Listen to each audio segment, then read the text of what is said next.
मैंने lady boss ली मिंग्युएल के लिए 3 साल तक कॉन्ट्रैक्ट बॉडीगार्ड के रूप में काम किया, लेकिन कॉन्ट्रैक्ट खत्म होने के बाद वह मेरे पीछे ही पड़ गई और मुझसे शादी करके मेरी पत्नी बनने पर अड़ गई। वह कुटिलता से मुस्कुराई और उसने अंगूठी निकाली। पहले ये रोजगार संबंध था, अब इसे वैवाहिक संबंध में बदल रहे हैं। इसमें क्या समस्या है? मैं गुस्से में आ गया। क्या तुम मुझे पैसे नहीं देना चाहती? 3 साल पहले रिटायर्ड होने के बाद मुझे कोई रास्ता नहीं दिख रहा था। जब मैं सड़कों पर बदहाल भटक रहा था, तब उसने मुझे सहारा दिया था। शर्त यह थी कि मुझे 3 साल के लिए उसका पर्सनल बॉडीगार्ड और कॉन्ट्रैक्ट बॉयफ्रेंड बनना होगा। इसके लिए सालाना 10 लाख की सैलरी और कॉन्ट्रैक्ट खत्म होने पर 30 लाख रुपए का सेटलमेंट बोनस तय हुआ था। मैंने पूरी निष्ठा से उसकी परछाई बनकर अपनी भूमिका निभाई और बस पैसे लेकर जाने का इंतजार कर रहा था। मेरी बात सुनकर वो हंस पड़ी। क्या मैं उन थोड़े से पैसों की भूखी हूँ? मेरी जान तुमने बचाई है, तो आगे से मेरा ये शरीर और जीवन भी तुम्हारा ही हुआ ना? शेन शियाओ, हमारा बॉडीगार्ड एग्रीमेंट कल खत्म हो गया था, है ना? अभी मैंने विला के आसपास के सिक्योरिटी सिस्टम की जांच पूरी ही की थी कि ली मिंग्युएल की कोमल और साफ आवाज लिविंग रूम से आई। मेरे दिल की धड़कन एक पल के लिए रुक गई और फिर मन में खुशी की एक लहर दौड़ गई। समझ गया, ये आधिकारिक तौर पर मेरे साथ कॉन्ट्रैक्ट खत्म करने वाली है। मैं चेहरे से शांत बना रहा, लेकिन मन ही मन में गणित का हिसाब लगाने लगा। शुरुआत में कॉन्ट्रैक्ट में साफ साफ लिखा था 3 साल की पर्सनल सिक्योरिटी, 10 लाख सालाना सैलरी और कॉन्ट्रैक्ट पूरा होने पर 30 लाख रुपए का सेटलमेंट बोनस, कुल मिलाकर 60 लाख रुपए। अब मैं रिटायर हो सकता था, इस खतरनाक जिंदगी को हमेशा के लिए अलविदा कह सकता था, अपने गृहनगर में एक बड़ा घर खरीद सकता था और एक सिक्योरिटी स्टूडियो खोलकर आराम से अपनी मर्जी की नींद सो सकता था। काम करने का मन हुआ तो किया, वरना धूप में बैठकर मछली पकड़ने का आनंद लिया। ये रिटायरमेंट लाइफ इस जानलेवा जिंदगी से कहीं ज्यादा बेहतर थी। मैंने सिर हिलाया और बिना किसी हिचकिचाहट के शांत आवाज में कहा, हाँ, कल खत्म हो गया। एक हल्की आवाज के साथ ली मिंग्युएल ने रेड वाइन की बोतल खोली। गहरा लाल तरल धीरे धीरे कांच के गिलास में ढलने लगा। वो वाइन डालते हुए बोली, इन 3 सालों में तुम्हारा काम बहुत शानदार रहा, मैं बहुत खुश हूँ। हम अनजान लोगों से मालिक और कर्मचारी बने और फिर सुख दुख के साथी। मुझे लगता है कि अब हमारे इस रिश्ते को यही खत्म करने का समय आ गया है। मैंने तुरंत सिर हिलाया, जैसे किसी कैदी को रिहा कर दिया गया हो। हाँ, बिल्कुल, आप एकदम सही कह रही हैं। उसने एक गिलास मेरी तरफ बढ़ाया। थोड़ा पी लो, इसे जश्न के रूप में मनाते हैं, मेरी आज़ादी का जश्न, और इस बात का जश्न कि अब उसे अपनी परछाई बनकर पीछे घूमने वाले किसी इंसान की जरूरत नहीं थी। मैंने बिना किसी झिझक के गिलास उठाया और एक ही घूंट में पी गया। मेरी हरकतें बहुत सीधी और साफ थी। मैं उसे दिखाना चाहता था कि मैं शेन शियाओ कोई बात को टालने वाला इंसान नहीं हूँ और मुझे इस डर भरी जिंदगी से जरा भी लगाव नहीं है। इस तरह वो सेटलमेंट बोनस भी खुशी खुशी दे देगी। ली मिंग्युएल ने मुझे वाइन पीते देखा, लेकिन उसने खुद बस एक छोटा सा घूंट लिया और गिलास रख दिया। वह फिर बोली, चलो। मेरे मन में घबराहट हुई। कहाँ? मेरे दिमाग में कई सवाल कौंध गए। क्या वह पैसों में कटौती करने के लिए कोई बहाना ढूंढ रही है? लेकिन मुझमें पूछने की हिम्मत नहीं थी और नहीं मना करने की। आखिरकार वो मालिक थी और बाकी का पैसा उसी के हाथ में था। अगर वो नाराज हो गई तो इन 3 सालों में खंजर के जो घाव मैंने सहे थे, वे सब बेकार चले जाते। मेरे पास बिना कुछ समझे उसके पीछे पीछे गाड़ी में बैठने के अलावा कोई रास्ता नहीं था। शायद वो रेड वाइन बहुत तेज थी और उसका असर चढ़ने लगा था। इसके अलावा आज अपनी आखिरी ड्यूटी पूरी करने के चक्कर में मैं दिन भर बहुत तनाव में था, इसलिए सच में बहुत थका हुआ था। गाड़ी रात के शहर से गुजरती हुई आराम से आगे बढ़ती रही। मेरी पलकें भारी होने लगी और न जाने कब मुझे नींद आ गई। जब मेरी आँख खुली तो ली मिंग्युएल मेरे गालों को थपथपाकर मुझे जगा रही थी। मैंने धुंधली आंखों से देखा। कार की खिड़की के बाहर एक बहुत ही भव्य और गंभीर इमारत का दरवाजा था। उस पर लगा राष्ट्रीय प्रतीक लाइट की रोशनी में चमक रहा था। हम पहुंच गए। ये कौन सी जगह है? हम यहाँ क्या करने आए हैं? मैं अपनी दुखती हुई कंठी को सहला रहा था। दिमाग में अब भी सब कुछ धुंधला था। ली मिंग्युए की आवाज बहुत सामान्य लग रही थी। हम पहुंच गए हैं। ये नागरिक मामलों का ब्यूरो है। अपना पहचान पत्र साथ रखना मत भूलना। अभी अभी सोकर उठने के कारण मैं थोड़ा खोया हुआ था। मेरे दिमाग ने बाकी सभी बातों को नजरअंदाज कर दिया और सिर्फ इतना सुना, अपना पहचान पत्र साथ रखना मत भूलना। मैंने अनजाने में अपनी जेब टटोली और जवाब दिया, मैं इसे हमेशा अपने पास रखता हूँ। ली मिंग्युए मुस्कुराई और बोली, बस फिर ठीक है। उस मुस्कान में एक गहरा अर्थ छिपा था जिसे मैं समझ नहीं पाया।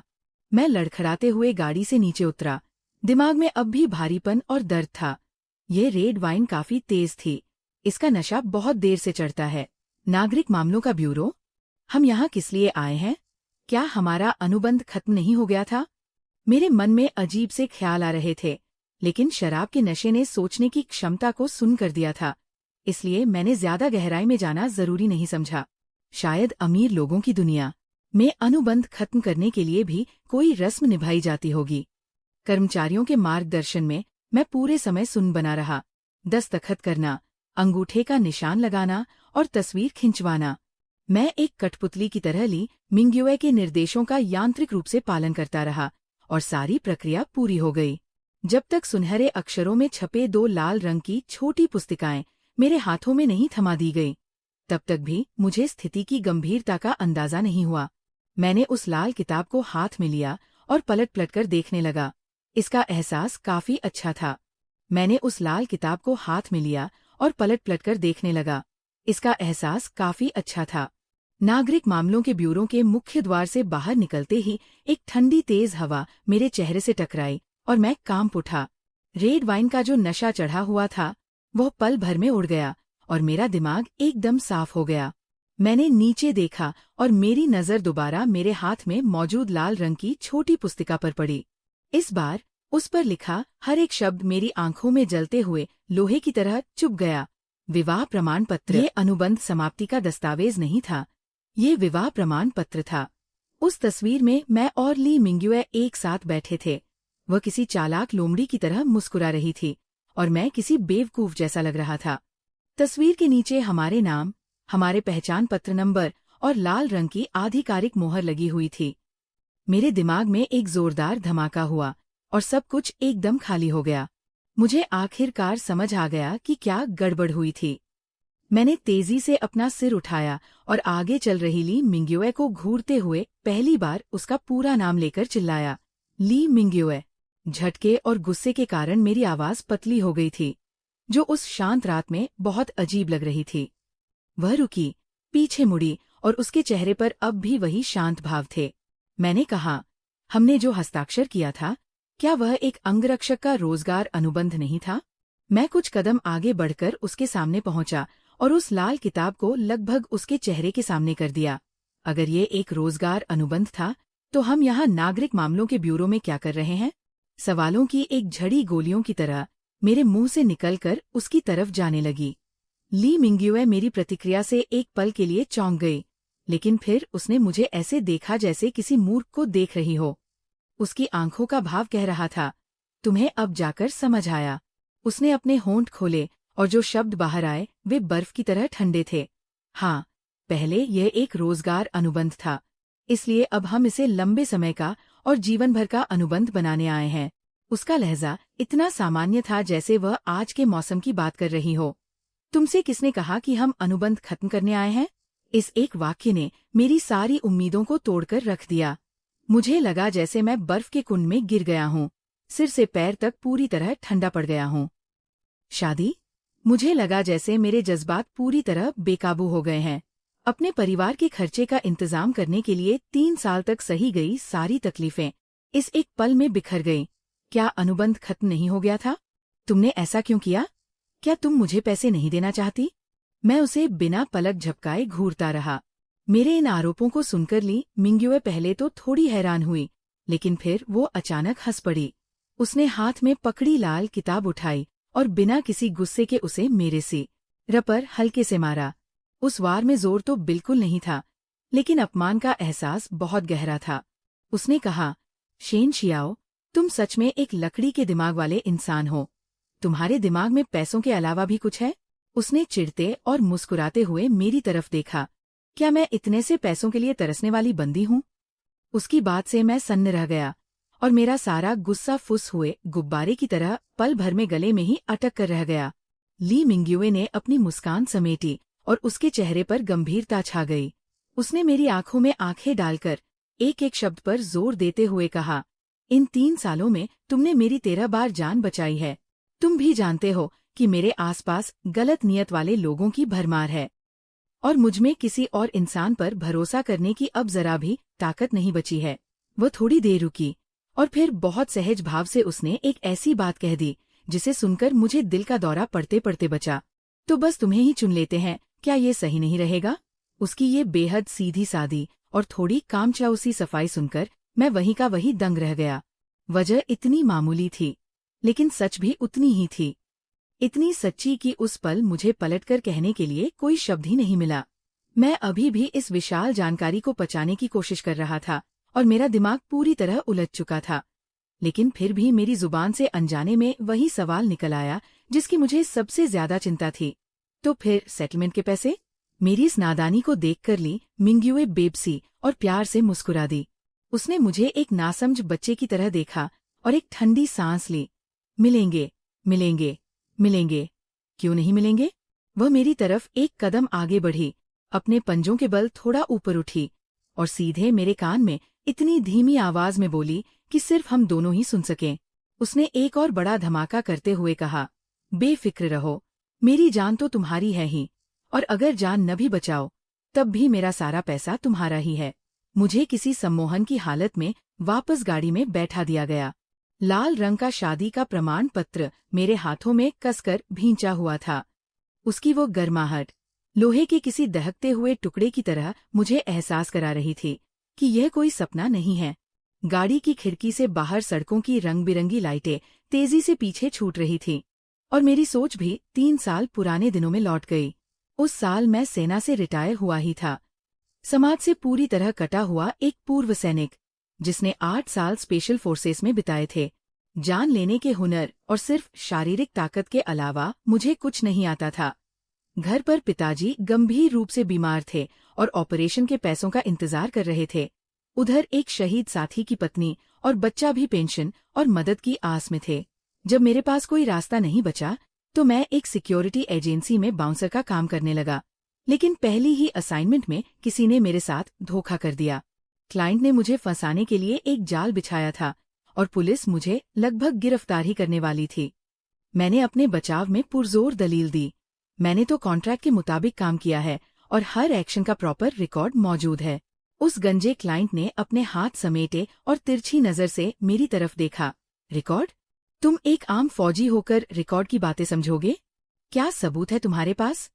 कॉन्ट्रैक्ट में साफ साफ सिक्योरिटी कंसल्टेंसी लिखा है, जबकि तुम जबरन किसी के घर में घुसे हो।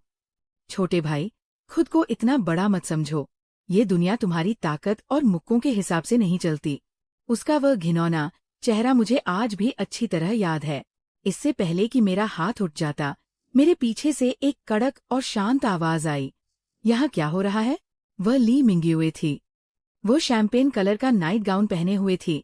उसके पीछे उसका बॉडीगार्ड स्टाफ था और उसका रसूख इतना जबरदस्त था कि किसी की आंख उठाकर देखने की हिम्मत नहीं हो रही थी।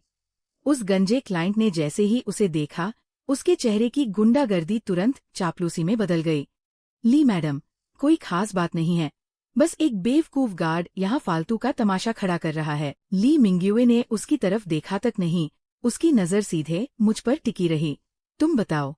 मैंने एक गहरी सांस ली और शुरू से लेकर आखिर तक पूरी सच्चाई बयान कर दी। ली मिंग्युए ने सब कुछ सुना, पर उसके चेहरे पर कोई भाव नहीं आया। उसने मुड़कर उस गंजे क्लाइंट की तरफ देखा। उसकी आंखों की ठंडक किसी धारदार सर्जिकल ब्लेड जैसी थी। पुलिस को बुलाओ और इसे अंदर करवाओ। ये सज्जन एक वैध कॉन्ट्रैक्ट के तहत काम कर रहे थे। जितना भी नुकसान हुआ है, उसका दोगुना हर्जाना ये भरेगा। मेरे वकील रास्ते में ही हैं। वो गंजा आदमी वहीं का वहीं सन्न रह गया। मैं भी पूरी तरह हैरान था। क्या इसी को कहते हैं बड़े घरानों के मालिकों का बेखौफ और कड़ा फैसला? वो बहुत कठोर थी। जब मैं मुआवजा लेकर जाने ही वाला था, तभी ली मिंग्युए ने मुझे रोक लिया। उसने मेरी तरफ अपना बिजनेस कार्ड बढ़ाया। क्या तुम्हारी कोई दूसरी नौकरी करने में दिलचस्पी है? 3 साल के लिए मेरी बॉडीगार्ड बन जाओ और साथ में मेरी कॉन्ट्रैक्ट बॉयफ्रेंड भी। मुझे लगा कि मैंने गलत सुना है, लेकिन जब मुझे उसके प्राइवेट क्लब ले जाया गया और मैंने वो कॉन्ट्रैक्ट देखा, तब मुझे यकीन हुआ कि ये सच था। कॉन्ट्रैक्ट की शर्तें बहुत आसान थीं। उसकी जान की हिफाजत करना, अलग अलग मौकों को संभालना और साथ ही बाहर के लोगों के सामने उसके बॉयफ्रेंड का नाटक करना। सबसे बड़ी बात ये थी, सालाना 100 लाख की सैलरी और कॉन्ट्रैक्ट पूरा होने पर एक साथ 300 लाख अलग से। मेरी नजरें पैसों वाले हिस्से पर ही टिक गईं। 100 लाख, 300 लाख, 600 लाख। उस समय के लिए, जब मैं कुछ हजार रुपए के मुआवजे के लिए लोगों से बहस कर रहा था, ये मेरी सोच से भी ज्यादा बड़ी रकम थी। कैसा लगा? ली मिंगयुए ने पूछा। मैंने थूक गटका और शांत रहने का नाटक किया। मुझे कॉन्ट्रैक्ट की बाकी शर्तें ध्यान से देखनी होंगी। सच तो ये था कि मेरे दिमाग में सिर्फ एक ही शब्द घूम रहा था, पैसा। इसके बाद ली मिंगयुए ने तेजी से कॉन्ट्रैक्ट बॉयफ्रेंड वाले काम को पक्का कर दिया। हमने तुरंत उसके सोशल सर्कल में अपने रिश्ते का ऐलान कर दिया। तब से वह मेरी परछाई बन गई। नहीं, बल्कि मैं उसकी परछाई बन गया। हमारा कॉन्ट्रैक्ट शुरू होने के बाद मेरी जिंदगी पूरी तरह बदल गई। उसके कड़ी सुरक्षा वाले विला में रहने के बाद मुझे समझ आया कि बड़े घर के लोगों की जिंदगी क्या होती है। उनकी जान सचमुच बहुत कीमती होती है। शुरुआती कुछ दिनों में हम सिर्फ काम के सिलसिले में बात करते थे। जब तक वह कुछ नहीं बोलती थी, मैं भी चुप रहता था। उस बड़े से घर में इतनी शांति थी कि अपनी दिल की धड़कनें भी सुनाई देती थी। माहौल में बहुत झिझक और खामोशी थी। कॉन्ट्रैक्ट के मुताबिक मैं उसका पर्सनल बॉडीगार्ड था। मजबूरन मुझे ही पहल करनी पड़ती थी। ली मैडम, आज रात के प्लान के लिए चलना है क्या? उसने टैबलेट से नजरें हटाए बिना कहा। हाँ, ठीक है, चलना है तो चलेंगे। उसे किसी खतरे से बचाने के लिए मैंने उसके आसपास के हर इंसान का बैकग्राउंड चेक करना शुरू कर दिया। उसके ड्राइवर, नौकर, बिजनेस पार्टनर और यहाँ तक कि रिश्तेदारों की भी छानबीन की। मुझे उम्मीद नहीं थी, लेकिन सच में मुझे कुछ गड़बड़ मिल गई। एक दिन मुझे पता चला कि जो बर्ड्स नेस्ट सूप वो रोज पीती थी, उसमें धीरे धीरे असर करने वाला जहर मिलाया जा रहा था। जब ली मिंगयुए ने मेरी रिपोर्ट सुनी, तो हमेशा शांत रहने वाले उसके चेहरे पर पहली बार एक अलग भाव आया, हैरानी का। शेन शियाओ, तुम्हें ये सब भी आता है? उसने दोबारा लैब रिपोर्ट देखी और कहा, वाह, अपनी कला से इतनी बड़ी बिजनेस वुमन को इम्प्रेस करना, ये तो किसी फिल्मी कहानी जैसा लग रहा था। जब हमारी जान पहचान थोड़ी गहरी हुई, तो उसने मेरे सामने दिखावा करना बंद कर दिया। वह अपनी हाई हील्स गेट पर ही उतार फेंकती और अपनी ड्रेस सोफे पर छोड़ देती। एक बार तो मुझे बाथटब में उसका कॉन्टैक्ट लेंस भी मिला। क्या ये वही ली खानदान की मालकिन थी, जिससे बिजनेस की दुनिया में सब डरते थे? मैं चुपचाप उसके पीछे पीछे सफाई करता और हर कोने की सुरक्षा जांचता। बाद में उसने अपनी बाकी बॉडीगार्ड टीम को आधा कर दिया। उसने कहा, मेरे लिए सिर्फ तुम ही काफी हो। अब पूरे विला की सुरक्षा का काम पूरी तरह से मेरे अकेले के सिर आ गया था। एक रात वो किसी बिजनेस डिनर से वापस आई। वो शराब के नशे में धुत थी। सोफे पर बैठी और अपना सिर दबाते हुए बोली, शेन शियाओ, यहाँ आओ और मेरे सिर की मालिश कर दो। आज बहुत ज्यादा पी ली है, सिर दर्द हो रहा है। बचपन से फौज में रहने की वजह से मेरे हाथों में काफी ताकत थी। शुरुआत में तो मैंने थोड़ा संभल कर हाथ चलाया, लेकिन धीरे धीरे मुझे वे पॉइंट समझ आने लगे जहां दबाने से उसे सबसे ज्यादा आराम मिलता था। ऐसा लगा जैसे हमारे बीच की दूरियां अनजाने में ही खत्म हो रही थी। सबसे अजीब बात तो तब हुई जब एक रात वह बुरे सपने की वजह से चीखकर जाग गई। वह पसीने से लथपथ थी। मैं तुरंत भागकर उसके कमरे में गया। उसने मुझे कसकर पकड़ लिया और कांपते हुए बोली, जाना मत, बाहर कोई है। मैंने धीरे से उसकी पीठ थपथपाई और उसके कान में कहा, मैं यही हूँ, बाहर कोई नहीं है। काफी देर बाद जब वो संभाली तो अचानक उसका चेहरा लाल हो गया और वह बोली, शेन शियाओ, क्या तुम आज रात मेरे कमरे के दरवाजे के बाहर ही सो सकते हो? मुझे डर लग रहा था। मैंने देखा कि जो महिला सीईओ बिजनेस के मैदान में बड़े बड़े फैसले लेती थी और जिससे अनगिनत लोग थरथर कांपते थे, वह इस वक्त अंधेरे से डरने वाली एक छोटी बच्ची की तरह लग रही थी। मैं कुछ पल के लिए शांत रहा, फिर सिर हिलाया। ठीक है, मैं पहरा दूंगा। उस दिन के बाद मैंने उनके बेडरूम के दरवाजे के बाहर एक फोल्डिंग बेड लगा लिया। उन्होंने मुझे जाने के लिए नहीं कहा और नहीं, मैं खुद से वहां से हटा। ये हम दोनों के बीच एक अनकहा नियम बन गया। ऐसी जिंदगी ज्यादा दिन नहीं चली कि तभी एक बिन बुलाए मेहमान के आने ने मेरी इस तनाव भरी बॉडीगार्ड लाइफ को पूरी तरह से अस्त व्यस्त कर दिया। ली मिंग्युए की सौतेली माँ लियू रुयान 2 महंगे टॉनिक के डिब्बे लिए बहुत सजेधजे अंदाज में विला की डोरबेल बजा रही थी। युए, माँ तुमसे मिलने आई है। ली मिंग्युए ने दरवाजे पर ही उसे रोक दिया। उसकी आंखों में नफरत साफ झलक रही थी। मिसेज लियू, हमारा रिश्ता इतना गहरा नहीं है। लियू रुयान बहुत ही प्यार से मुस्कुराई, लेकिन उसकी नजरें एक जहरीले सांप की तरह मुझ पर टिक गई। गहरा क्यों नहीं है? तुम्हारे पापा चले गए, मैं तुम्हारा ख्याल नहीं रखूंगी तो कौन रखेगा? ये कहते उसने एक भारी सा लिफाफा मेरे हाथ में थमा दिया। तुम ही शेन शियाओ हो ना? बहुत होनहार लड़के हो। हमारी यूएए की रक्षा करने के लिए शुक्रिया। मैंने हाथ में रखे उस भारी लिफाफे को देखा। मेरी उंगलियां ठंडी पड़ गईं। ये अपनी बेटी से मिलने नहीं आई है, ये तो सिर्फ माहौल का जायजा लेने आई है। संकट आ चुका था और सबसे बड़ा खतरा उसी रात सामने आया। लियू रुयान आराम से गेस्ट रूम में टिक गई। आधी रात को मुझे गलियारे में हल्की आहट सुनाई दी और मेरी पेशेवर सूझबूझ ने मुझे पलक झपकते ही बेड से खड़ा कर दिया। एक काला साया ली मिंग्युए के बेडरूम का हैंडल घुमाने की कोशिश कर रहा था। मैं बिना कोई आवाज किए आगे बढ़ा, उसका गला दबाया और उसे दीवार से सटा दिया। कौन हो? वह इंसान डर के मारे चीखने ही वाला था। मैं लियू रुयान का ड्राइवर हूँ। मैं मैडम के लिए गर्म दूध देने आया था। उसके हाथ में सच में एक दूध का गिलास था, लेकिन मुझे उसमें से बादाम की महक आ रही थी। ली मिंग्युए को बादाम से एलर्जी थी। मैंने बिना किसी हावभाव के दूध का गिलास ले लिया। मिसेज लियू का बहुत बहुत शुक्रिया, मैं इसे मिसेज ली तक पहुंचा दूंगा। ड्राइवर डर के मारे दुम दबाकर भाग गया।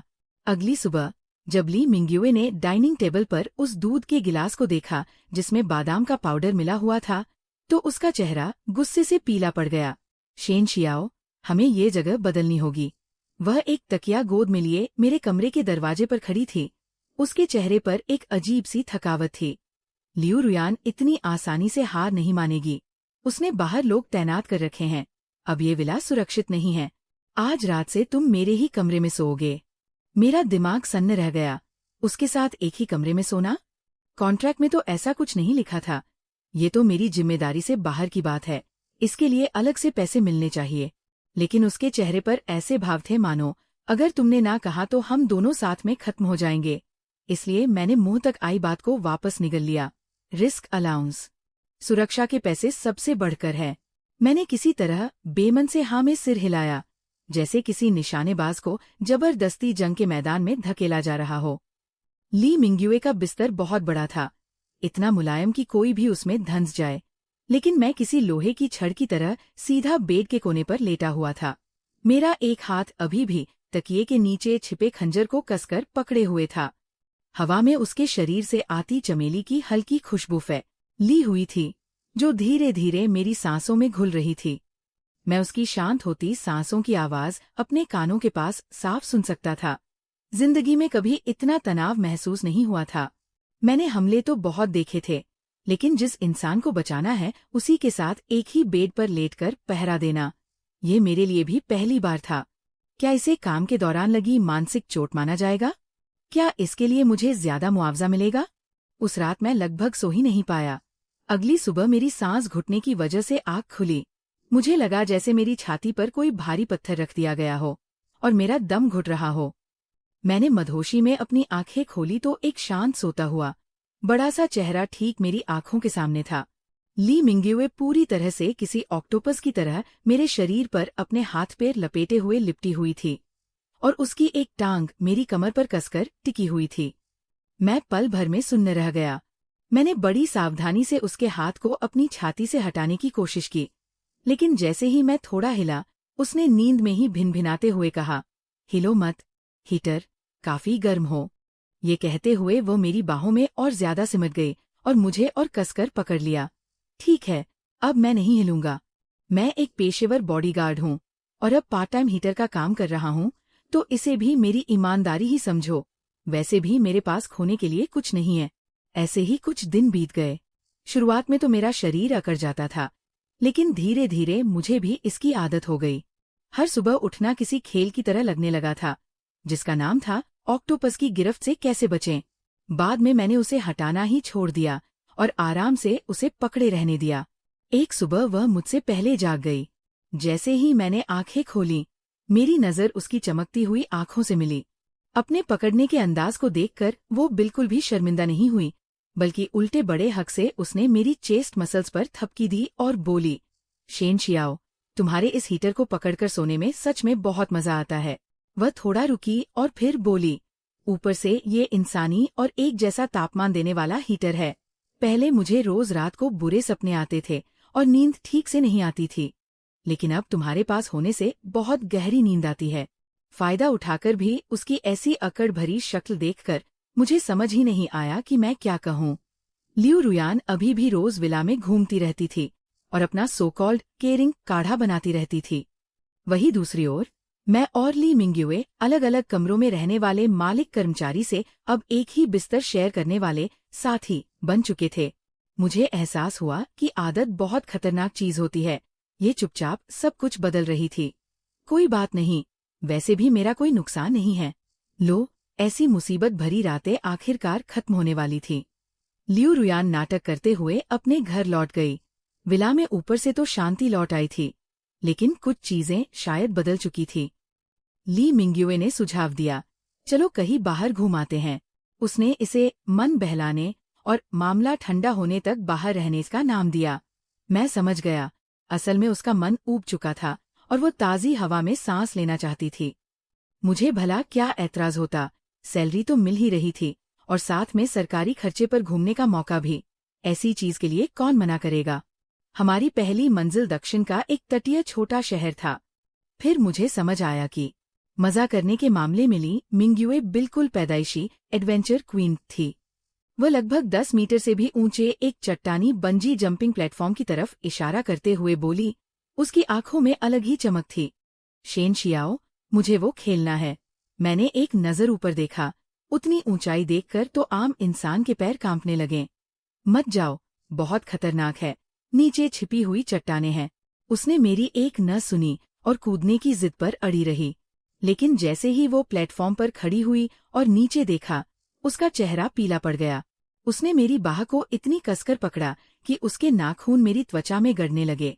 मुझे नहीं कूदना, क्या तुम मेरे साथ ऊपर चलोगे? उसके इस डरपोक लेकिन जिद से भरे अंदाज को देखकर और उसकी मुझे फर्क नहीं पड़ता वाली शक्ल देखकर मैंने सोचा, ठीक है, मैं बर्दाश्त कर लेता हूँ। बाद में ऐसा कई बार हुआ। हर बार जब मैं उसे मना करता, वो नहीं मानती थी, और हर बार ऊपर जाकर जब उसकी हिम्मत जवाब दे जाती तो वह मुझे घसीटकर वापस ले आती थी।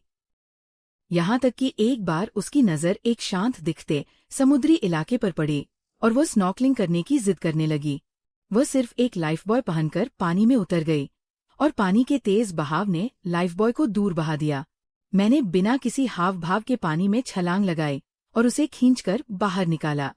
ठंड से कांपती उसकी आंखों में देखते हुए मैंने गंभीर चेहरे के साथ कहा, इस इलाके में शार्क होती हैं। आज तुम बच गई क्योंकि तुम्हारी किस्मत अच्छी थी। और खेलना है? नहीं खेलना तो मैं तुम्हें वापस ले चलता हूँ। मैं उसे पहले ही वापस ले आया था। ली मिंग्युए वहीं खड़ी रह गई। उसका मुंह खुला का खुला रह गया और कुछ देर तक उसके मुंह से कोई शब्द नहीं निकला। आखिर में उसने गुस्से में पैर पटका और फिर खुद ही हंस पड़ी। इस बार उसने फिर कोई फालतू का खतरा नहीं उठाया। सफर के दौरान ली मिंग्युए के चेहरे पर किसी बड़े घराने की सीईओ वाला जरा सा भी रोब नहीं था। वह एक ऐसे बच्चे की तरह थी जो पहली बार घर से बाहर निकला हो, जिसे हर चीज को लेकर उत्सुकता थी। रास्ते में कोई आवारा बिल्ली दिख जाती तो वो काफी देर तक वहीं बैठकर उसे कुछ खिलाने लगती। पास से गुजरते हुए एक मीठी टॉफी वाले बूढ़े बाबा को देखकर वह जिद करके एक स्टिक खरीद लेती, फिर मुंह पर मिठास लपेटकर किसी नादान की तरह मुस्कुराती। उसका ये मासूम और चंचल रूप मैंने पहले कभी नहीं देखा था। दक्षिण पश्चिम के घने जंगलों में उसने फिर से अपनी जिद शुरू कर दी। कहने लगी कि एक अनदेखे झरने को देखने के लिए उसे जंगली पहाड़ पर चढ़ना ही है। उत्तर पश्चिम के रेगिस्तान में एक जंगली ऊंट को देखकर उसका दिल मचलने लगा और वह उस पर सवारी करने की सोचने लगी। उत्तर पूर्व के लकड़ी के डिपो में पहुंचकर तो उसने और भी हिम्मत दिखाई और -30 डिग्री के तापमान में खुले आसमान के नीचे गर्म पानी के झरने का मजा लेने की चुनौती चुन ली। हर बार वह किसी जंग में जाने वाले निडर योद्धा की तरह दिखती थी।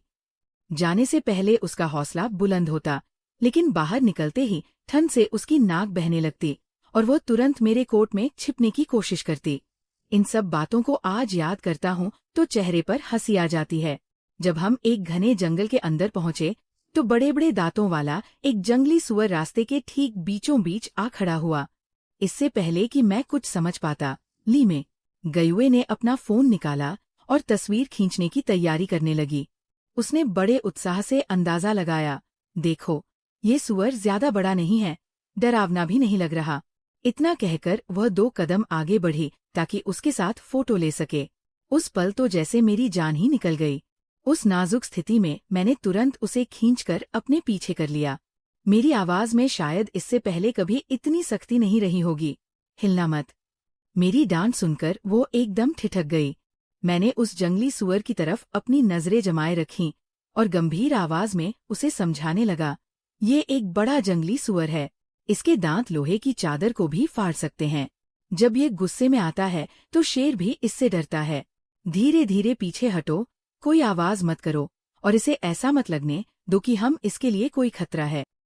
ली मिंग्युए पूरी तरह से सन्न रह गई। उसने मुझे देखा, उसकी आंखों में हैरानी थी, डर का एहसास था और कुछ ऐसी बातें थीं जिन्हें मैं समझ नहीं पाया। शायद हमारे इस तरह शांत रहने की वजह से वो सुअर थोड़ा चौंका। उसने 2 बार गुर्राहट की और घने जंगल के अंदर ओझल हो गया। मैंने राहत की सांस ली, तब जाकर एहसास हुआ कि मेरी पूरी पीठ पसीने से भीग चुकी थी। आगे के सफर में ली मिंग्युए बिल्कुल शांत हो गई। वह हमेशा मेरे पीछे आधा कदम की दूरी बनाकर चलती थी। मुझे देखने का उसका नजरिया अब पूरी तरह बदल चुका था। मुझे अचानक ये समझ आया कि हमारे बीच का रिश्ता धीरे धीरे बदल गया है। अब मैं सिर्फ उसका बॉडीगार्ड या उसका नाममात्र का पार्टनर नहीं था, बल्कि किसी अभिभावक की तरह बन चुका था। उस डर भरे माहौल से बाहर निकलते हुए हमारी गाड़ी बंगले के दरवाजे पर आकर रुक गई। गाड़ी में बैठे बैठे ही मेरा दिमाग पूरी तरह शांत हो चुका था। हाथ में लाल रंग की वह किताब थामे मैं ली मिंग्युए के साथ नीचे उतरा। इस जगह पर मैं 3 साल से रह रहा था, लेकिन आज का एहसास बिल्कुल अलग था। पहले ये उसका बंगला था और मेरी ड्यूटी की जगह, लेकिन आज से ये हम दोनों का घर था। मेरा दिमाग अब भी थोड़ा उलझा हुआ था। जैसे ही मैंने दरवाजा खोला, मैं हैरान रह गया। ड्राइंग रूम में मुख्य बत्तियां बंद थी, लेकिन खाने की मेज पर मोमबत्तियां जगमगा रही थीं। मेज पर बेहतरीन खाना सजा था और पास में ही शराब की एक बोतल रखी थी, जिसका नाम मुझे नहीं पता था। ये सब देखकर मैंने ली मिंग्युए की तरफ देखा। उसने अपनी ऊंची एड़ी के जूते उतारे, मेरे करीब आई और चेहरे पर एक बेहद प्यारी मुस्कान के साथ बोली, आज से हमारी सच में एक नई शुरुआत हो रही है। इसका जश्न तो बनना ही चाहिए। उसने खाने की मेज की तरफ इशारा करते हुए कहा, खाना होटल से मंगवाया है, आज तुम आराम करो। ये सुनकर मेरा दिल धक से रह गया। 3 सालों में ये पहली बार था, वरना हमेशा मैं ही उसके लिए हर चीज की जांच करता था और उसके हिस्से की परेशानियां खुद झेलता था। उसने मेरे लिए खाना तैयार किया था। भले ही खाना बाहर से मंगवाया गया था, लेकिन इसके मायने बिल्कुल अलग थे। मोमबत्ती की रोशनी में उसका चेहरा बेहद सौम्य लग रहा था। पहली बार मुझे एहसास हुआ कि हर मुश्किल में डटे रहने वाली इस सख्त महिला का भी एक कोमल पहलू है। हम एक दूसरे के साथ मने बैठे और माहौल थोड़ा नाजुक हो गया। उसने मेरे लिए सफेद शराब का एक गिलास डाला और बोली, इसे चक्कर देखो, ये मेरा खास संकलन है। मैंने गिलास उठाया और उससे टकराया, जिससे एक साफ खनक पैदा हुई। शराब बहुत तेज थी और गले में उतरते ही जलन होने लगी, लेकिन मेरा ध्यान शराब पर बिल्कुल नहीं था। 3 साल की यादें किसी फिल्म की तरह मेरे दिमाग में तेज रफ्तार से घूमने लगी। एग्रीमेंट साइन करने से लेकर पहली बार उसके लिए खतरा मोल लेने तक, उसके बॉयफ्रेंड बनने का नाटक करने से लेकर आज हाथ में मौजूद इस सुनहरे लाल दस्तावेज तक, सब कुछ एक अजीब सपने जैसा लग रहा था। क्या सोच रहे हो? ली मिंग्युए ने अचानक पूछा। क्या सोच रहे हो कि ये 600 लाख का सेटलमेंट अमाउंट ऐसे ही चला गया? मैंने अनजाने में ही उसका नाम लिया, ली मिंग्युए। उसने चॉपस्टिक उठाकर मेरे बाउल पर हल्के से मारी और नाराजगी से बोली, शेन शियाओ, क्या तुम थोड़े भी समझदार नहीं बन सकते? मैं झेंप मिटाने के लिए मुस्कुराया और शराब का एक घूंट भर लिया। इस तरह आधे सच और आधे मजाक के बीच खाना खत्म हुआ। काफी देर हो चुकी थी, इसलिए हम दोनों तरोताजा होने चले गए। नहाने के बाद मैं अपने आप अपने कमरे की तरफ बढ़ा। जैसे ही मेरा हाथ दरवाजे के हैंडल पर लगा, पीछे से उसकी आवाज आई, सुनो। मैंने मुड़कर देखा। वो मास्टर बेडरूम के दरवाजे के फ्रेम से टिककर खड़ी थी। वो अभी अभी नहाकर निकली थी। उसकी त्वचा पर पानी की बूंदें थीं और गाल हल्के लाल थे। पता नहीं ये भाप की वजह से था या किसी और वजह से। आज से हमारी नई शुरुआत हो रही है। जब इतने दिनों तक साथ सो चुके हैं तो अब अलग बिस्तर पर सोने की क्या जरूरत है? उसके शब्दों ने मेरे दिल में एक हलचल पैदा कर दी। माहौल अचानक बहुत गर्म हो गया। मैंने उसे देखा और उसने मुझे देखा। 3 साल का साथ, खतरे के कई पल और मजबूरी में साथ बिताई अनगिनत रातें। इस पल एक बेकाबू खिंचाव में बदल गई। मैं धीरे धीरे उसकी तरफ बढ़ा, उसके सामने रुका और मास्टर बेडरूम का दरवाजा बंद कर दिया। वह रात बहुत लंबी भी थी और बहुत छोटी भी। बाद में जब वह मेरी बाहों में सो रही थी तो मेरा दिल कई एहसासों से भर गया। मुझे सब कुछ साफ समझ आ रहा था। 3 साल साथ रहने के बाद यह कहना झूठा होगा कि कोई जुड़ाव नहीं था। आदत सच में बहुत अजीब चीज होती है। अनजाने में ये औरत मेरी जिंदगी के हर कोने में बस चुकी थी। मुझे लगने लगा था कि ये जिंदगी सच में बहुत शानदार है। अमीर पत्नी, बड़ा घर और अब रोजी रोटी के लिए जान जोखिम में डालने की जरूरत नहीं। क्या यही वो सुकून भरी जिंदगी नहीं थी जिसका मैंने हमेशा सपना देखा था? लेकिन मेरे दिल में अभी भी एक उलझन थी। उसने आखिरकार उस समय मुझे ही क्यों चुना था?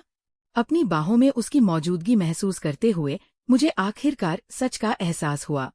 सूरज की रोशनी पर्दों की झिरी से छनकर कमरे में आ रही थी, जिसमें धूल के छोटे कण तैरते दिख रहे थे। नीचे देखते ही मुझे ली मिंग्युए का शांत सोता हुआ चेहरा दिखाई दिया। उसकी लंबी पलकें छोटे पंखों की तरह लग रही थी, सांसें शांत थी और होठों पर एक हल्की मुस्कान थी। वह किसी बिल्ली की तरह सिमटकर मेरी बाहों में सोई हुई थी। यह एहसास पहले जैसा बिल्कुल नहीं था, जब मैं सिर्फ एक साथी की तरह उसके साथ रहता था। पहले वह एक काम था, एक अनुबंध था, लेकिन अब वह मेरी पत्नी थी। मैं खुद को रोक नहीं पाया और धीरे से उसके चेहरे पर आई बालों की लट हटाई। 3 साल से पर ईशान कर रहा एक सवाल अचानक मेरे दिमाग में आ गया। उस खामोशी को तोड़े बिना मैंने बहुत धीमी आवाज में पूछा, तुमने उस वक्त आखिर मुझे ही क्यों चुना था? उसने अपनी पलकें झचकाकर धीरे धीरे आंखें खोलीं। उसकी साफ और चमकदार आंखों में नींद का कोई खुमार नहीं था, बल्कि उनमें एक चालाकी भरी चमक थी। उसने पूछा, सच सुनना चाहते हो या झूठ? वह मेरी बाहों में थोड़ा और सिमट गई और खुद को ज्यादा आरामदायक जगह पर सेट कर लिया। फिर बोली, ये औरत झूठ में तो यही कहेगी कि जब तुम्हें उस गंजे मालिक से पूरी शिद्दत से बहस करते देखा तो लगा तुम्हारा काम करने का तरीका बिल्कुल मेरे जैसा है। और सच? मैंने पूछा। वो थोड़ी देर खामोश रही, फिर अचानक उसने अपना चेहरा मेरी छाती में छिपा लिया। उसकी आवाज थोड़ी दबीदबी सी आई, अच्छा, सच ये है कि तुम मुझे देखने में काफी अच्छे लगे। मेरा दिल एक पल के लिए जैसे ठहर गया। तुम इसे पहली नजर का प्यार समझ सकते हो। धाम से मेरे दिमाग में जैसे कोई गहरा धमाका हुआ। पहली नजर का प्यार, ये शब्द उस महिला बॉस के मुंह से निकल रहे थे जो अपने कड़े फैसलों के लिए जानी जाती थी और जिससे बड़े बड़े लोग कांपते थे। इस बात का असर किसी परमाणु बम जैसा था। मैं अब तक यही समझता रहा कि मैं सिर्फ उसकी जरूरतों और फायदों के हिसाब से चुना गया एक सही जरिया हूँ, एक ऐसा भाड़े का सैनिक जो पैसों के लिए जान बाजी पर लगाता है। लेकिन सच तो कुछ और ही निकला। इन 3 सालों तक तुम्हारे साथ नकली पार्टनर बनने का नाटक करते हुए मैंने बस आखिरी बार ये पक्का किया कि मेरी पसंद सही थी। उसकी आवाज अभी भी मेरी छाती में दबी हुई गूंज रही थी। दरअसल 3 साल पहले जब हमने कॉन्ट्रैक्ट साइन किया था, तब भी मैंने तुमसे कहा था कि ये सिर्फ एक नौकरी का कॉन्ट्रैक्ट नहीं है, बल्कि मेरे जीवन साथी के लिए मेरा आखिरी टेस्ट भी है। अगर सब ठीक रहा तो हम सच में एक हो जाएंगे। उस वक्त क्या तुमने सच में कुछ नहीं सुना था? उसकी बात सुनते ही मेरे दिमाग में 3 साल पुरानी तस्वीर घूम गई। उस प्राइवेट क्लब में जब मैं उस कॉन्ट्रैक्ट को देख रहा था, मेरी नजरें सिर्फ उन जीरो की लंबी लाइन पर टिकी थी। सालाना 10 लाख, 3 साल के 30 लाख और आखिरी किस्त 30 लाख, यानी कुल 60 लाख। उस समय तो मेरे दिमाग में सिर्फ पैसों का हिसाब किताब चल रहा था। मुझे और कुछ कहा सुनाई देता? मैंने झेंपते हुए हंसकर कहा, "हाँ, लगता है सच में नहीं सुना था।" उस वक्त मेरा पूरा ध्यान तो बस पैसों पर ही था। मेरी बाहों में लेटी वो महिला अचानक ऊपर उठी और आधी गुस्से व आधी हंसी भरी नजरों से मुझे घूरने लगी। उसने अपना मुक्का बनाकर मेरी छाती पर कई बार मारा। पैसा, पैसा, पैसा, तुम सच में पैसों के भूखे हो। तभी तो जब हम मैरिज सर्टिफिकेट बनवा रहे थे, तुम्हें लगा कि मैं तुम्हें सेटल होने का खर्च भी नहीं देना चाहती। उसके घूंसे मारने से मेरी छाती में हल्की मीठी सी कसक हुई, लेकिन मैं अपनी हंसी रोक नहीं पाया। मेरी आंखें एक हल्की सी सिहरन के साथ खुलीं। पर्दे की झिरी से धूप छनकर बिस्तर पर एक सुनहरी किरण बना रही थी। गोद में लेटी वह महिला न जाने कब जाग चुकी थी और अपने बालों की नोक से बार बार मेरी ठुड्डी पर सहला रही थी। मैंने आंखें खोली तो ली मिंग्युए की चमकती हुई, शरारत भरी मुस्कान वाली आंखों से नजरें मिलीं। वो पूरी तरह तरोताजा दिख रही थी। उसका चेहरा ऐसा गुलाबी और ताज़ा लग रहा था जैसे कोई फूल हो। उसमें खतरे की डगर पर चलने वाली पुरानी थकान का नामो निशान तक नहीं था। ये एहसास उस दौर से बिल्कुल अलग था जब मैं उसका बॉडीगार्ड हुआ करता था। पहले वह एक मिशन था और अब वह मेरी पत्नी थी। अरे आलसी, उठो भी। वह थोड़ा नीचे झुकी। उसकी गर्म सांसें मेरे कान के पास महसूस हुईं। उसकी आवाज बहुत हल्की और मीठी थी। हम हनीमून पर जा रहे हैं। मेरा दिमाग अभी भी आधी नींद में था। समझ नहीं पाया, हनीमून? इतनी जल्दी? लेकिन वह झट से बिस्तर से उठी और बेहद फुर्ती से अपना सामान पैक करने लगी। अपनी वही पुरानी बॉस वाली तेजी दिखाते हुए बोला, जल्दी क्या? सर्टिफिकेट तो बन ही चुका है, अब देर किस बात की? बात करते करते उसने मेरे सामने ही सीधे अपने भाई को फोन लगा दिया। मेरा दिल जोर से धड़का। इतनी सुबसुबली शिंगचेन को फोन? फोन लगभग तुरंत उठ गया। ली मिंग्युए ने बिना किसी औपचारिकता के सीधे एक बड़ा धमाका किया। शिंगचेन, कंपनी अब कुछ समय के लिए तुम्हारे और बोर्ड ऑफ डायरेक्टर्स के हवाले है। मेरी पलकें डर के मारे फड़कने लगी। मैं तुम्हारे इस नए जीजाजी के साथ हनीमून पर जा रही हूँ और लगे हाथ परिवार की अंदरूनी दिक्कतों का भी निपटारा कर दूंगी। उफ, मेरी तो जैसे सांस ही अटक गई। अपने ही थूक से खांसी आते आते बची। मैं जो कि यहाँ खुद मौजूद हूँ, इसे दिक्कतों का निपटारा कहना कितना सीधा और बेबाक था। मेरा पूरा चेहरा पल भर में लाल हो गया और दिल ऐसे धड़कने लगा मानो गले से बाहर आ जाएगा। फोन के दूसरी तरफ 2 सेकंड का सन्नाटा छा गया। फिर उसके बाद एक ऐसी जोरदार और बेहद खुशी से भरी हंसी गूंजी जो मैंने पहले कभी नहीं सुनी थी। सच में दीदी, आखिरकार आपने सोच ही लिया। अच्छा, अच्छा, अच्छा। ली शिंगचेन की आवाज उत्तेजना में थोड़ी बदल गई। तुम लोग जल्दी जाओ, जल्दी जाओ। कंपनी के काम की चिंता मत करो। मैं तो कब से मैदान में उतरना चाहता था। वो थोड़ा रुकी। उसकी आवाज में एक बेताब उम्मीद भरी थी। तुम लोग बस अपने हनीमून पर ध्यान दो, घर के बाकी सब झंझट तुम्हारे लौटने के बाद देखे जाएंगे। वैसे जीजाजी, आपको मेरी बहन पर अच्छी नजर रखनी होगी ताकि वह फिर कोई नौटंकी न करे। मैं बिस्तर पर लेटा हुआ ये सब अजीब और बेबाक बातें सुन रहा था। मुझे लग रहा था जैसे मुझे किसी दुकान पर नुमाइश के लिए रख दिया गया हो। लेकिन दिल के अंदर एक न बयां हो सकने वाली गर्मजोशी भर गई। ये कोई नाटक नहीं था, ये एक भाई की सबसे सच्ची उम्मीद थी और इस जीजा के रूप में मेरा सबसे सीधा स्वीकार था। अपनाए जाने के इस एहसास ने उस एग्रीमेंट की वजह से मेरे मन में बची आखिरी अनिश्चितता को भी धुएं की तरह उड़ा दिया। ली मिंग्युए ने फोन काटा और बड़े गर्व से मेरी तरफ अपनी भौहें उठाईं। उसका वो छोटा सा चेहरा किसी दिल चुराने वाली बिल्ली जैसा लग रहा था। सुना तुमने, मेरा भाई तो हम दोनों से ज्यादा उतावला है। वह बिस्तर के पास आया, नीचे झुककर मुझे देखने लगा और उसकी उंगली मेरी छाती पर दायरे बनाने लगी। तुम्हें थोड़ी और मेहनत करनी होगी, वरना लियू रुयान वाले मामले को तुम्हें ही संभालना पड़ेगा। इस मीठी सी धमकी ने मुझे हंसने और रोने के बीच ला खड़ा किया। मैंने उसका वो शरारती हाथ पकड़ लिया, उसे खींचकर अपनी आगोश में लिया और पलटकर उसके ऊपर आ गया। उसकी उस लाल रंग की सुराहीदार रंगत वाली रंगत भरी पंखुड़ी जैसी रंगत को हैरानी से थोड़ा खुला देखकर मैंने धीमी आवाज में पूछा, कहाँ चलना है? मेरी इस अचानक हरकत से वह एक पल के लिए चौंक गया, फिर मुस्कुरा दिया और अपने दोनों हाथ मेरी गर्दन में डाल दिए। तुम कहाँ जाना चाहते हो? मैंने खिड़की के बाहर चमकती धूप को देखा और मुझे अपने बचपन का एक सपना याद आ गया। वह सपना जो गोलियों की बौछार के बीच बहुत दूर पहुंच से बाहर लगता था। मैं बर्फ देखना चाहता हूँ। जब वो अनगिनत असीम सफेदी बिना किसी दस्तक के मेरी आंखों के सामने छा गई, तो हड्डियों को कंपा देने वाली ठंडी हवा सीधे चेहरे से आ टकराई, जिसमें बर्फीले मैदानों की एक अलग ही ताजगी भरी सनसनाहट थी। पैरों के नीचे की बर्फ मोटी और नरम थी, जिस पर कदम रखते ही कड़कड़ाहट की आवाज होती थी। वह बालों वाली टोपी पहने, लाल रंग की डाउन जैकेट में, मेरे कदमों के निशानों पर पैर रखती हुई पीछे पीछे आ रही थी। उसके चेहरे पर एक प्यार भरा दुलार था। उस सफेद बर्फ के बीच वह जलती हुई आग की तरह बेहद। मैंने खुद को पूरी तरह से आजाद छोड़ दिया। बर्फ के मैदान पर दौड़ने लगा, लोटपोट होने लगा और पेड़ों पर बर्फ के गोले बनाकर फेंकने लगा।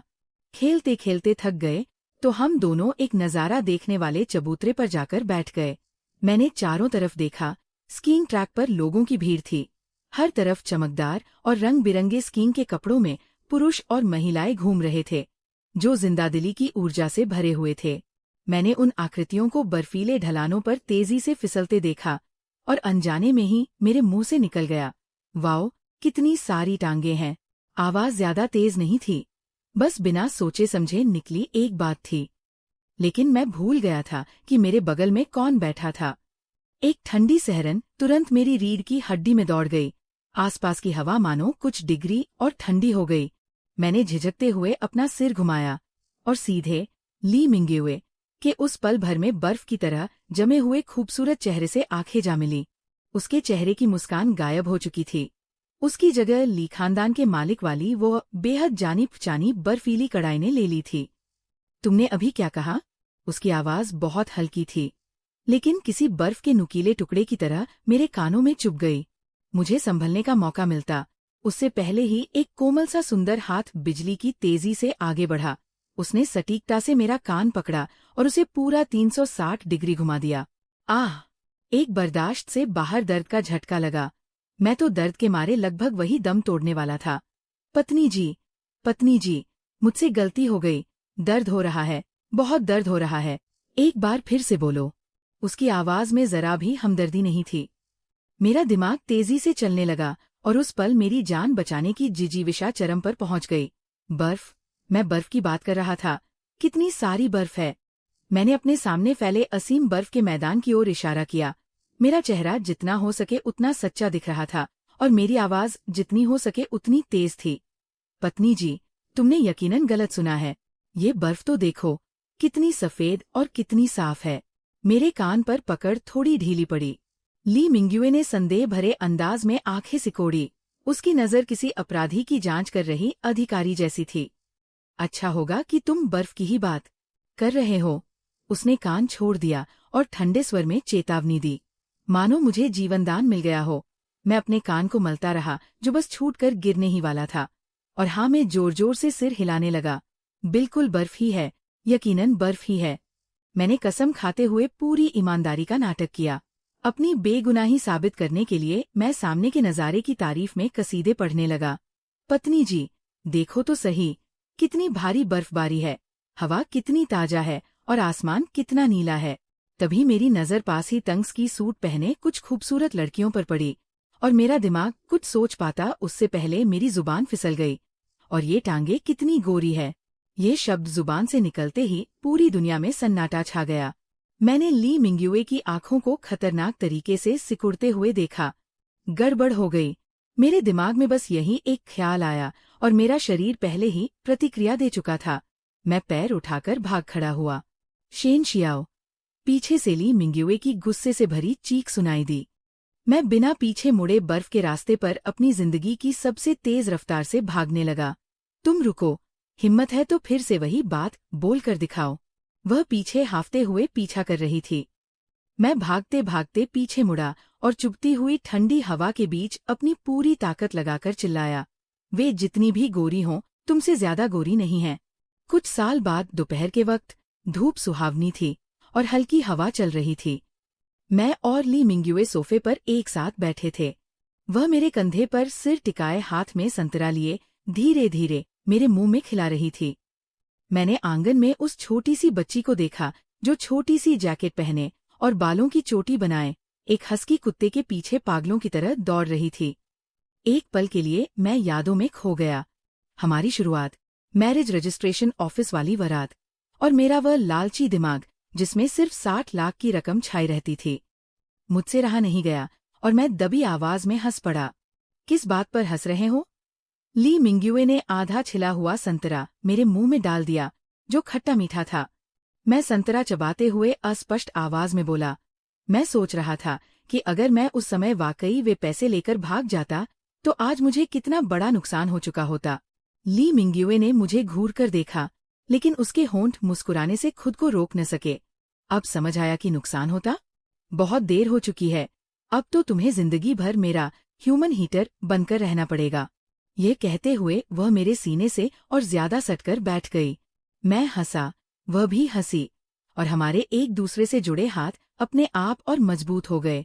पापा, मम्मी, आंगन में मौजूद नन्ही बच्ची, हमारी बेटी वेनवेन, बर्फ की एक गेंद हाथ में उठाए अपने छोटे छोटे कदमों से खुशी से हमारी तरफ दौड़ती हुई आई। देखो, मैंने बर्फ की एक बड़ी सी गेंद बनाई है। उसने वह बर्फ की गेंद हमारे सामने ऐसे उठाई मानो कोई अनमोल खजाना दिखा रही हो।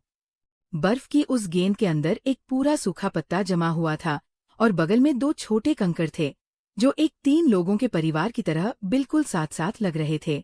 वेनवेन ने अपना छोटा सा चेहरा ऊपर उठाया, उसकी आंखें उम्मीद से चमक रही थीं। अगर हम इसे मिट्टी में बो दें तो क्या अगले साल इसमें से बर्फ के फूल उगेंगे? एक एक फूल, ठीक है ना? मैंने अपनी बेटी के बाल सहलाते हुए कहा। समय ने मानो हमारे बीच के पलों को जरा भी कम नहीं किया था, बल्कि वो तो इस स्नो ग्लोब की रोशनी की तरह था जो बर्फ की परतों से छनकर और भी ज्यादा गर्म और सुहानी महसूस हो रही थी। कहानी समाप्त।